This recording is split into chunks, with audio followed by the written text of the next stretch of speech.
దేవా, ఈ దినమును చూసే కృప ఇచ్చారు ప్రభా, నీకు వందనాలు.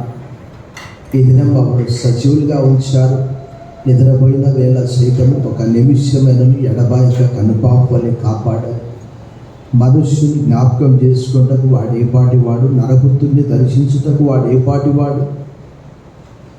మమ్మల్ని జ్ఞాపకం చేసుకొని ఈ దినం సజీవులుగా ఉంచినందుకు వందనములు చెల్లిస్తూ సమస్త మహిమ ఘనత కీర్తి నీకు ఆరోపిస్తూ ఈ స్తుతి ఆరాధన మా రక్షకుడు మా విమోచకుడు క్రీస్తు నామంలో నీకు సమర్పిస్తున్నా మా ప్రియ పరలోకపు తండ్రి, ఆమేన్. దయచేసి కూర్చోండి, please be seated. A warm welcome to this united service. ఈ సాయంకాల ఐక్య ఆరాధన కూర్చున్న అందరినీ ప్రేమపూర్వకంగా ఆహ్వానిస్తున్నా.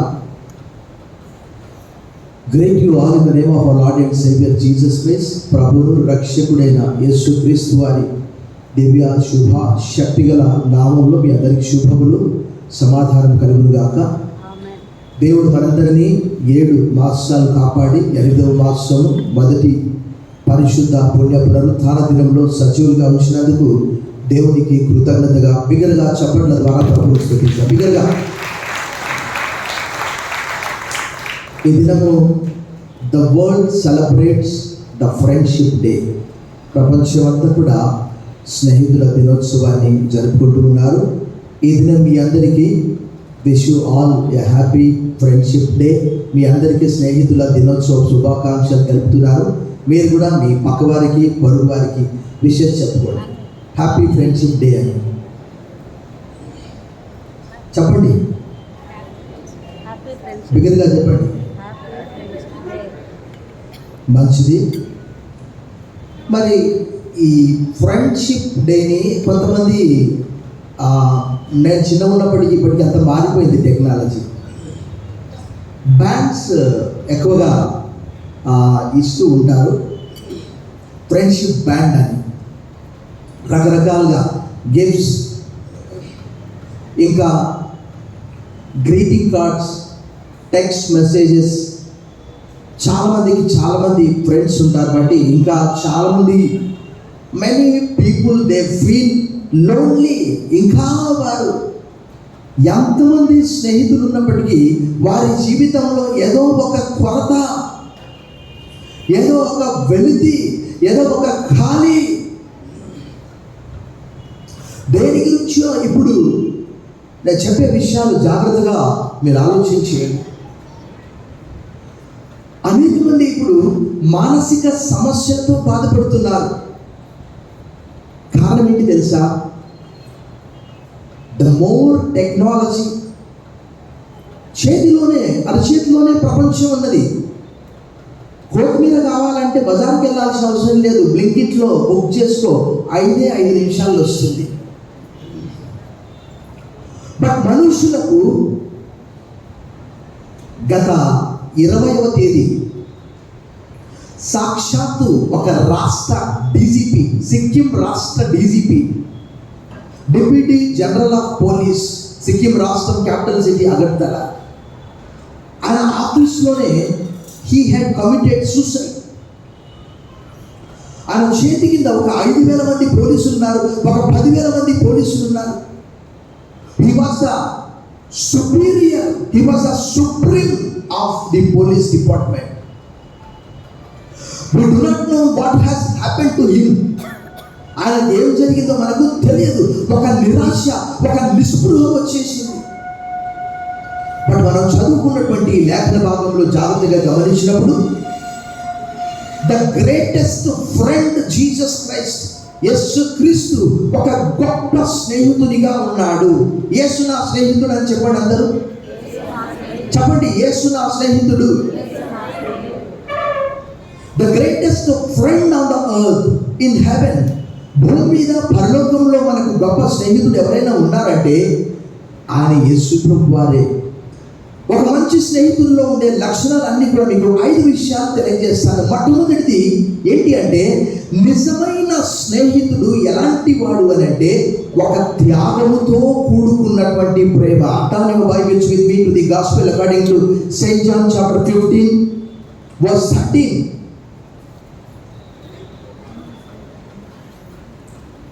15వ అధ్యాయము 13వ వచనం. తన స్నేహితుల కొరకు తన ప్రాణం పెట్టువాని కంటే ఎక్కువైన ప్రేమ గలవాడెవడును. ఇక్కడ యేసు ప్రభువారు తన గురించి తాను చెబుతూ ఉన్నాడు. మనం చూస్తూ ఉన్నాము ఆయన ఎంతగా తగ్గించుకున్నాడు అంటే ఒక త్యాగపూరితమైనటువంటి ప్రేమ ఆయనలో ఉన్నది. ఎలాంటిది అంటే ఒక చిన్న ఉదాహరణ. In John Gospel chapter 13, Jesus had washed the disciples' feet. యేసుక్రీస్తు యొక్క ప్రేమ ఎలాంటిది అంటే తన్ను తాను తగ్గించుకొని శిష్యుల పాదాలు. రెండవదిగా చూస్తే పేతురు ముమ్మారు యేసు ప్రభువుని ఏం చేశాడండి చెప్పండి? తిరస్కరించాడు. అది ఒక ప్రవచనం అని.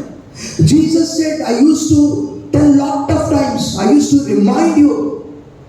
Jesus said, Peter, before the cock crows, you will deny me thrice. పేతురుతో అన్నాడు, పేతురు నేడు కోడి కూయక మునుపుడు నన్ను. అయినా కూడా మనం ఏం చూస్తాము? Jesus forgave the Peter. క్షమించి ఏం చేశాడంటే, Peter do you love me? John's Gospel chapter 21 verses 13 to 15. Peter, do you love me? Yes, Lord, you know. Jesus had asked thrice and Peter was hesitating to answer. But Jesus forgave him. He said, if you love me, Peter, you have to tend my sheep. If you love me, you have to feed my lamb. నీవు నన్ను ప్రేమిస్తే నా గొర్రెలను కాయము, నా గొర్రెలను కాయము, నా గొర్రెలను మేపుము. తోమా కూడా అనుమానించాడు కదా, నేను ఆయన పక్కలో ఉండి ఆయన అరచేతుల్లో వేలు పెడితే తప్ప, పక్కలో చూస్తే తప్ప నేను నమ్మనే. ప్రభు అన్నాడు, అవిశ్వాసివి కాక విశ్వాసిగా ఉండు. చూసి నమ్మిన వారి కంటే చూడక నమ్మిన వారు. పేతురు అంటాడు, మనం ఇప్పుడు చూడకయే విశ్వసిస్తూ ఉన్నాము. మనకు ఎవరు చెప్పారండి? మనకు యేసుప్రభు వారు కనిపించారా? యేసుప్రభు వారు కనిపించేంత వరకు వాక్య స్వరూపిగా ఆయన మనకు కనిపిస్తూనే ఉన్నాడు. ఆదికాండం 16వ అధ్యాయం నుంచి దేవదూతగా, యెహోషువ 5వ అధ్యాయంలో దేవదూతగా, సైన్యాధిపతిగా, నూతన నిబంధనలో వాక్య స్వరూపిగా ఆయన మనకు ప్రత్యక్షమయ్యే వరకు ఆయన మాటలు వింటూ పేతురు అంటాడు, మీరు ఇప్పుడు చూడకయే ఆయనను ప్రేమిస్తున్నారు, విశ్వసిస్తున్నారు. ప్రపంచం ఎందుకు నమ్మట్లేదండి? అన్ని నమ్ముతూ ఉన్నారు. ఈరోజు యేసుప్రభు వారు చనిపోయి సమాధి చేయబడి తిరిగి లేపబడ్డాడంటే నమ్మట్లేదు, అని నమ్ముతూ ఉన్నారు. నిజమైన స్నేహితుడు త్యాగపూరితమైనటువంటి ప్రేమ ఆయనలో ఉన్నది. వారిని హక్కున చేర్చుకున్నాడు, వారిని క్షమించాడు. రెండవదిగా చూస్తే నిజమైనటువంటి స్నేహితుడు ఎలా ఉంటాడంటే నిన్ను నన్ను అంగీకరిస్తాడు. A true friend accept you but also changes your life. ఆయన మనల్ని అంగీకరించడం మాత్రమే కాదు, మన జీవితాన్ని పూర్తిగా మార్చేస్తాడు. ఉదాహరణకి మనం చూస్తున్నాం, జక్కయ్య మనందరికి తెలుసు. అనేక సందర్భాల్లో జక్కయ్య ఎలాంటి వాడు? పన్నులు ముక్కు పిండి వసూలు చేసే వ్యక్తి. మనందరికి తెలుసు. వాస్తవంగా మీకు ఈరోజు ఒక విషయం చెప్తాను. పొల్యూషన్ టెస్ట్ చేసుకుంటే మనకు వాస్తవంగా ఎంత తెలుసా? టూ వీలర్ చేస్తే 15 రూపాయలు. బట్ వాళ్ళు వసూలు చేసేది మన దగ్గర ఎంత తెలుసా? 80 రూపీస్. అంటే ఎంత ఎక్కువ చెప్పండి? రూపాయలు ఎక్కువగా తీసుకుంటున్నారు. ఆ రోజుల్లో కూడా పనులు అలాగే వసూలు చేసేవారు, ముక్కు పిండి నియమించి. ఎందుకు ఈ మాట చెప్తున్నానంటే, ఒక్కసారి చూడండి మీరు, మత్తయి సువార్త 3వ అధ్యాయం, లూకా సువార్త 3వ అధ్యాయంలో బాప్తిజం ఇచ్చి యోహాను ఏమన్నాడు? మత్తయి సువార్త 3వ అధ్యాయం బాప్తిజం ఇచ్చి యోహాను చెప్పినటువంటి మాట,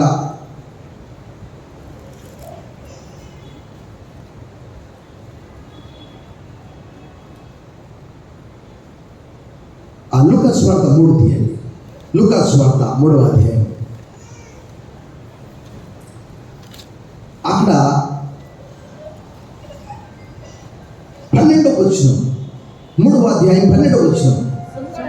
సుంకరులను బాప్తిస్మం పొందవచ్చి బోధకుడా మేమేమి చేయవలనని అతను అడగా, అతడు మీకు నిర్ణయింపబడిన దానికంటే ఎక్కువ తీసుకొనవద్దని. 14వ వచనం. సైనికులను మేమేమి చేయవలనని అతను అడిగింది. అందుకు అతడు, ఎవరిని బాధ పెట్టకయు ఎవరి మీదను అపనింద వేయకయు మీ జీతములతో తృప్తి పొంది ఉండుడని. నిర్ణయింపబడిన దానికంటే ఎక్కువగా ముక్కు పిండి వసూలు చేసేవాడు జక్కయ్య. మత్తయి కూడా అంతే, జక్కయ్య కూడా అంతే. అప్పుడు ఒకానొక దినం మనందరికీ తెలుసు, యేసు ప్రభువును చూడాలనే ఒక ఆశ ఆయన కలిగింది. యేసు ప్రభు అంటే సాక్షాత్తు వాక్య స్వరూపి. ఆయన వాక్యము వీధుల్లో వెళ్తూ ఉన్నది. అప్పుడు ఆయన కోరికను బట్టి మనందరికీ తెలుసు, అవన్నీ కూడా చూపిస్తే ప్రభువుకు మరుగై ఉన్నది ఏది? యోహాను సువార్త 1వ అధ్యాయంలో నతనయేలు గురించి చెప్పాడు. యోహాను సువార్త 2వ అధ్యాయంలో ఫిలిప్పు గురించి చెప్పాడు. ప్రతి చోట ఆయన ఎవరు ఏం చెప్పాల్సిన అవసరము. ఇంకా అనేక సందర్భాల్లో మత్తయి సువార్త 17వ అధ్యాయంలో పన్నులు వసూలు చేసేవారు వచ్చి పేతురుతో అంటున్నారు, ఏమయ్యా మీ బోధకుడు పన్ను చెల్లించడా? విన్నాడు యేసు ప్రభువు. ఆయన అన్నాడు, మనము వారికి ఆటంకంగా ఉండడానికి వీలు లేదు. ఆయనకు అన్నీ తెలుసు. ఆ జక్కయ్య ఆ చెట్టు పైన ఉన్నప్పుడు యేసు ప్రభు వారు చూసి, ఒకసారి చూడండి, ఆలోచన చేయండి, ఆయన ఎవరు? ప్రజలు ఏమనుకుంటున్నారు?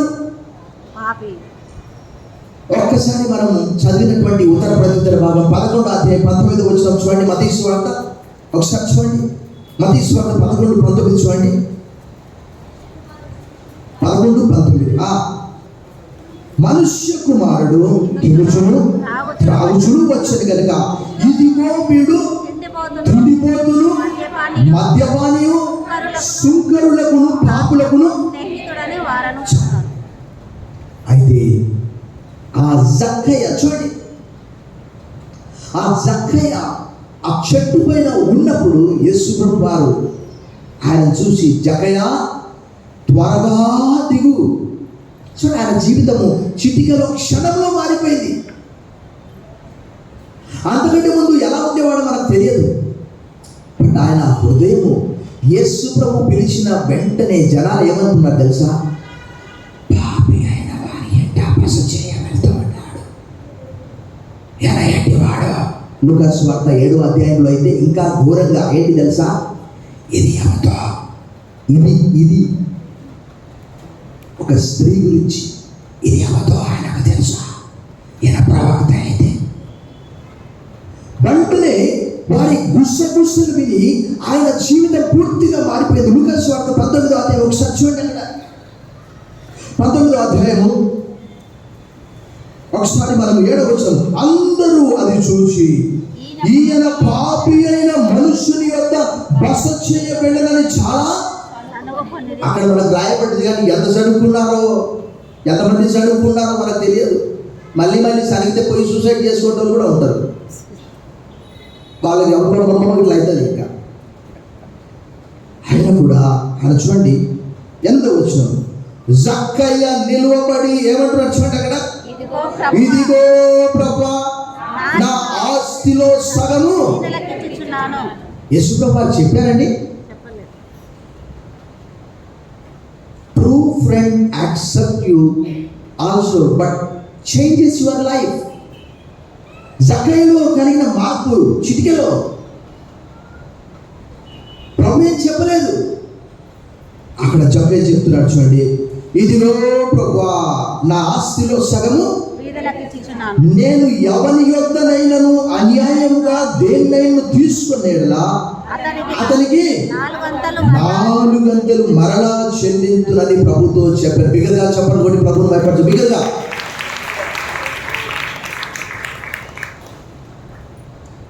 ఇలా హృదయాలు మార్చే పని అంటే ఎవరికి ఇష్టం ఉండదు. నిజమైన స్నేహితుడు ఇతరుల జీవితాలను ప్రభావితం చేస్తాడు. యేసు ప్రభు వారు పక్కలో వెళ్తుంటే ఆయన అనుకున్నాడు, అందరూ అనుకున్నారు ఈయన పరిశుద్ధుడు, నేను పాపిని. నీకు ఎలాంటి స్నేహితుడు ఉన్నాడు? నీ జీవితాన్ని ఆయన మారుస్తున్నాడా? ఆయన జీవితాన్ని నీవు మారుస్తూ ఉన్నావా? ఒకసారి మనము ఒక మంచి స్నేహితుడి గురించి పాట రాయబడినది, ప్రీతి గల మన యేసు అనే పాట, ఆంగ్ల పాట అది. What a friend we have in Jesus. ఆంధ్రప్రదేశ్లో కీర్తన 407వ పాట. ఎలాంటి స్నేహితుడు నీవు కలిగి ఉన్నావు? ఒకసారి మనం ఈ పాట ద్వారా మనం తెలుసుకుందాం. ప్రీతి గల మన యేసు ఎంతో గొప్ప మిత్రుడు, నీతి లేని దయా చేత చెప్పండి హాతుచు ప్రేమించును, క్రీస్తు నొద్ద మన భార మంటలప్పగించిన శక్తి గల యేసు చేత మోకాలెల్ల విడును, నీతి గల మన యేసు తృప్తి గల మిత్రుడు, మూర్తి బంతి కృపతో శాంతి కలిగించెను, భీతి నందు పాపులైనా చింతగ్రస్తులైనను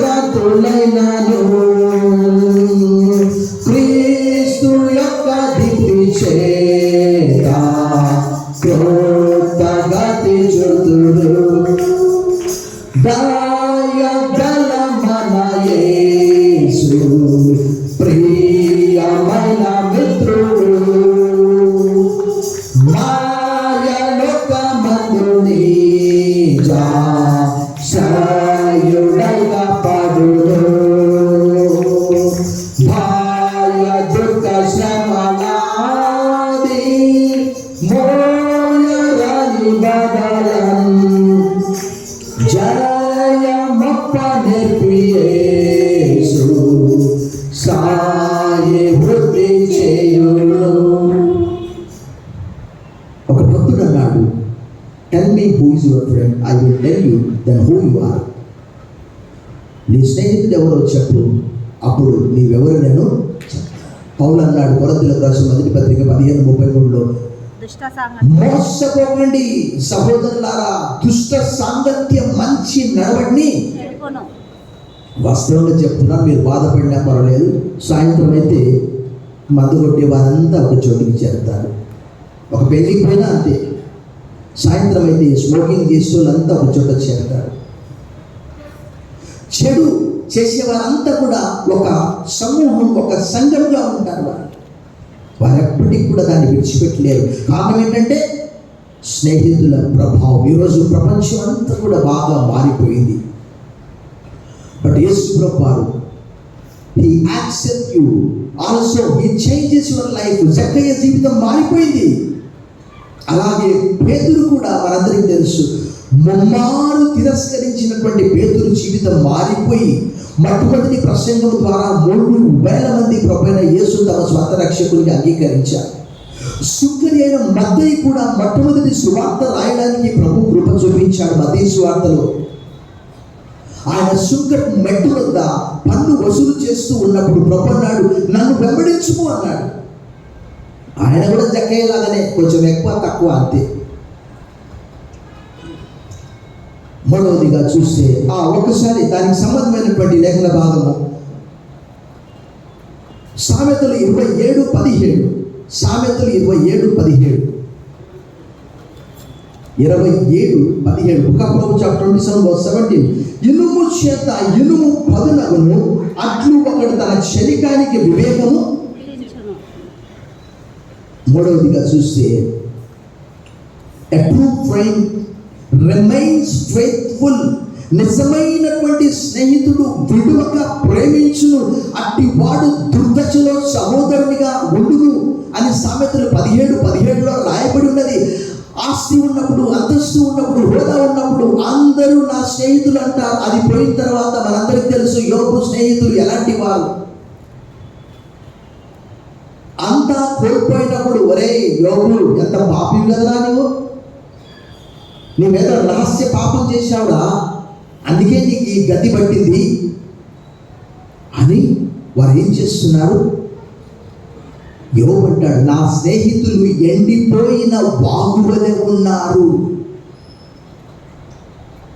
అక్కడ నిజమైన స్నేహితుడు కష్టంలో నష్టంలో ఎలాంటి వాడు అనంటే యేసు ప్రభువు వారు అన్నారు. ఏం చెప్పాడు?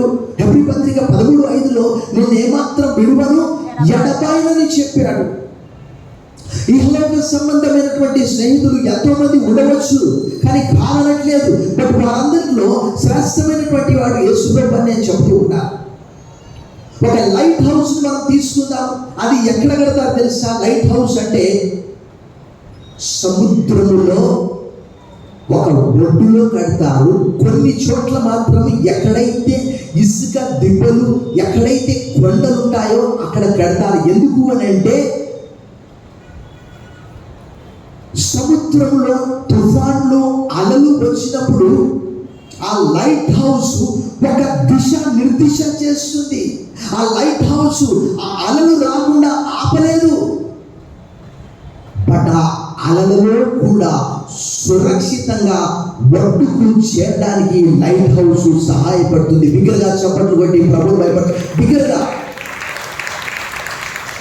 ఈరోజు రాష్ట్ర స్థాయి డీజీపీ సూసైడ్ చేసుకొని చనిపోయాడంటే సాధారణ ప్రజల పరిస్థితి ఏమిటి? సాధారణ ఉద్యోగుల సమస్య ఏంటి? మన జీవితంలో ఎలాంటి అలలు తుఫాను మనదే తెలుసు. ఏంటి? శిష్యులు పడవలో ఉన్నారు, దోణిలో ఉన్నారు. 4 సువార్తల్లో కూడా అది రాయబడి ఉన్నది.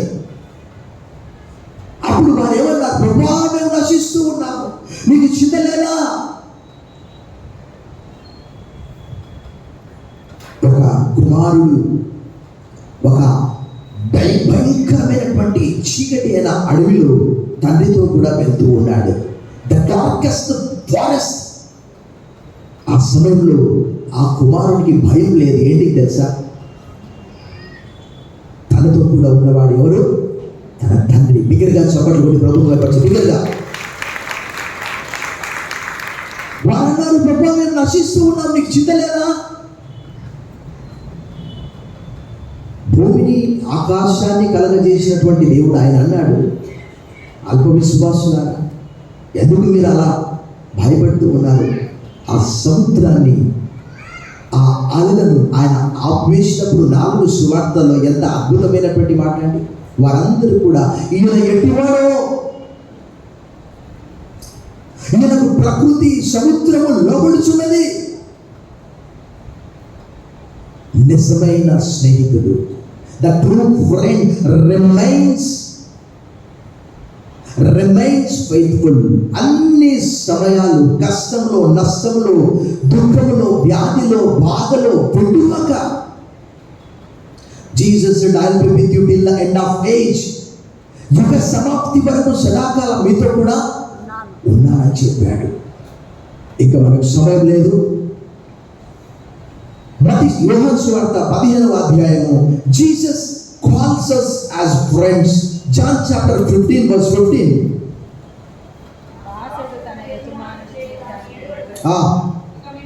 దాసులని పిలువక స్నేహితులని పిలుచున్నాను, ఎందుకనగా నేను నా తండ్రి వల్ల విన్న సంగతులన్నింటినీ మీకు. No more servants. డౌలోస్ అనే మాట వాడబడ్డది. దాసులని పిలువగా మేము ఇక మీదట మేము ఏమని పిలుస్తున్నాను? ఫ్రెండ్స్ అని పిలుస్తూ ఉన్నాము. ఆ సర్వశక్తి గల దేవునికే మనము స్నేహితులుగా మారుతూ ఉన్నాము. ఎప్పుడు అనంటే ఆయన ఆజ్ఞాపించు వాటిని, అనగా మనందరికీ తెలుసు ఏమని ఆజ్ఞాపించాడు. ఆయన శత్రువులను ప్రేమించమని చెప్పాడు, పొరుగువారిని ప్రేమించమని చెప్పాడు, అదే రీతిగా క్షమించమని చెప్పాడు. పేతురుని క్షమించాడు ఆయన, మనందరికీ తెలుసు. జక్కయ్యను క్షమించాడు, ఆయన జీవితం మారిపోయింది. A true friend ignites. నిజమైనటువంటి స్నేహితుడు వెలిగిస్తాడు, ఇతరులను వెలిగించగలడు. ఆయన ఒక లైట్ హౌస్ లాగా ఉన్నాడు. Jesus said, no more servants, but you are my friends. 15:15. No longer do I call you servants. No longer do I call you servants, for the servant does not know what his master is doing, but have called you friends. మేము ఇక మీదట దాసులని పిలువక స్నేహితులని పిలుస్తూ ఉన్నాను.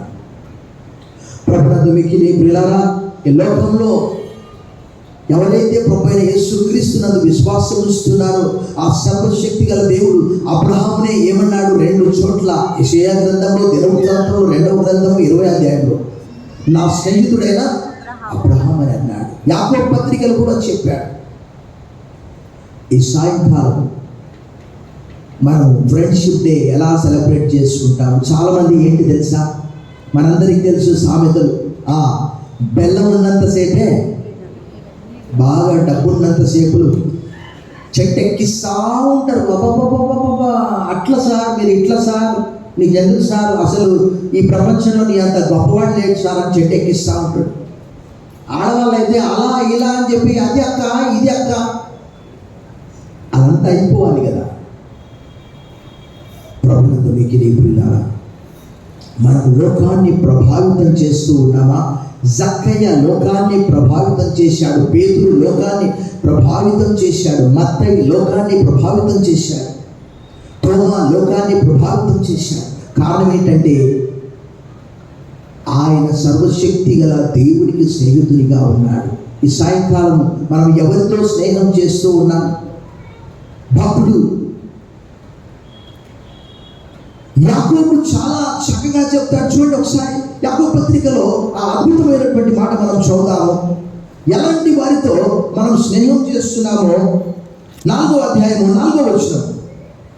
వ్యభిచారులారా, ఈ లోక స్నేహము దేవునితో వైరమని మీరు ఎరగరా?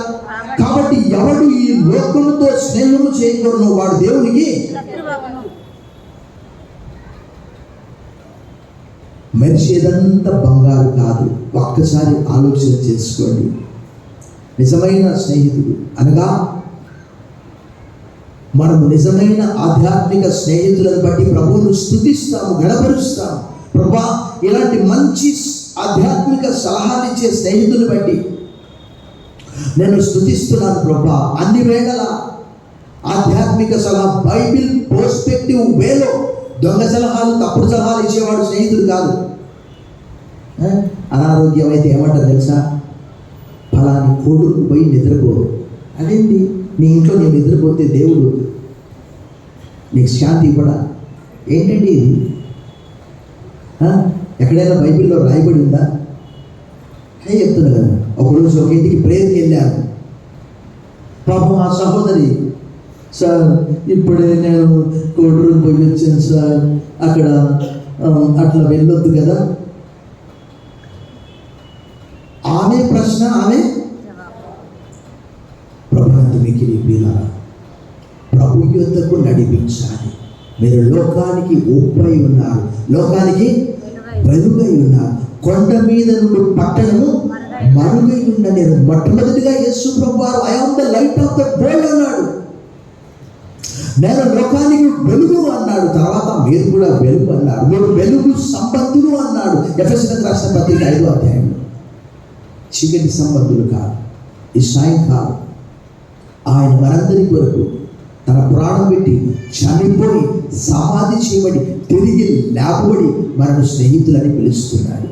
సో ఈ దేవుడితో మనం స్నేహం చేయడానికి మన పరిశుద్ధమైన జీవితం చాలా ప్రాముఖ్యమైనటువంటి మన జీవితం. ఎందుకంటే అబ్రహాము జీవితంలో ఎందుకంటే దేవుడు అన్నాడు, నేను చేయబోయే దాన్ని నా స్నేహితుడైన అబ్రహాముకు చెప్పకుండా చేస్తానా అని ఆదికాండం 18వ అధ్యాయంలో అన్నాడు.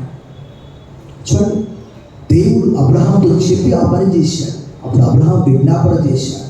ఈ సాయంకాలం ఆ సర్వోన్నతమైనటువంటి దేవునికి స్నేహితునిగా ఉండడానికి కావలసినటువంటి అర్హతలు కదా. అసలు ఇలా మాట్లాడుకుంటూ పోతే, యెహోవా నీ పరిశుద్ధ పర్వతం మీద నివసింపదగిన వాడు ఎవడు అని ప్రశ్న వేస్తాడు. ఆ 15వ కీర్తనలో, ఆ 24వ కీర్తనలో యథార్థమైన ప్రవర్తన కలిగి నీతిని అనుసరించు, హృదయపూర్వకంగా నిజము పలుకువాడు అట్టివాడు తన నాలుకతో కొండెములాడు అనే మాట రాయబడింది. అలాంటి వాడు మాత్రమే ఆయనకు యెహోవా పరిశుద్ధ పర్వతమునకు ఎక్కదగిన వాడు ఎవడని 24వ కీర్తనలో కూడా చెప్తాడు. అన్ని చేసి దేవుడే నా స్నేహితుడు అంటే ఎలా సాధ్యం? జక్కయ్య ఇమీడియట్గా మార్పు చెందాడు. మనం అలా 1000 సంవత్సరాలు ఆయనతో కూడా నడిస్తే కూడా మార్పు చెందడం చాలా కష్టం. ప్రార్థనే చేసేదే. ఈ సాయంకాలము హృదయములను అంతరింద్రియములను పరిశీలించు నీతిగల దేవుడని 7వ కీర్తన 9వ వచనం, సామెతలు 15:13 పాతాళములు అగాధంలో ఆయన కనిపిస్తున్నది.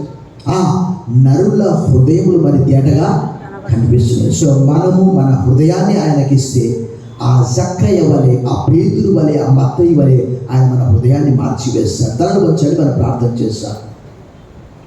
సర్వశక్తి గల దేవాని స్నేహితుల దినోత్సవం సందర్భంగా నీవే మా గొప్ప స్నేహితుడైనా, మా కొరకు ప్రాణం పెట్టి చనిపోయి సమాధి చేయబడి తిరిగి లేకపోవడం, తన స్నేహితుల కొరకు తన ప్రాణం పెట్టువాని కంటే ఎక్కువైన వాడు ఎవడూ లేడు. మా కొరకు నీ ప్రాణత్యాగం చేశావు. ఈ లోకమైతే ప్రాణం తీస్తుంది ప్రభా. ఇదిగో మమ్మను వెలబెట్టి వెలుగుతో విలువైన అమూల్యమైన రక్తంతో మమ్మల్ని కొన్నందుకు వందనాలు చెల్లిస్తూ, నువ్వు మా స్నేహితునిగా ఉండి మా జీవితాన్ని సరిచేయమని, సరి అయిన రీతిలో నడిపించమని యేసు నామములో ప్రార్థిస్తున్నాం తండ్రి. ఆమేన్.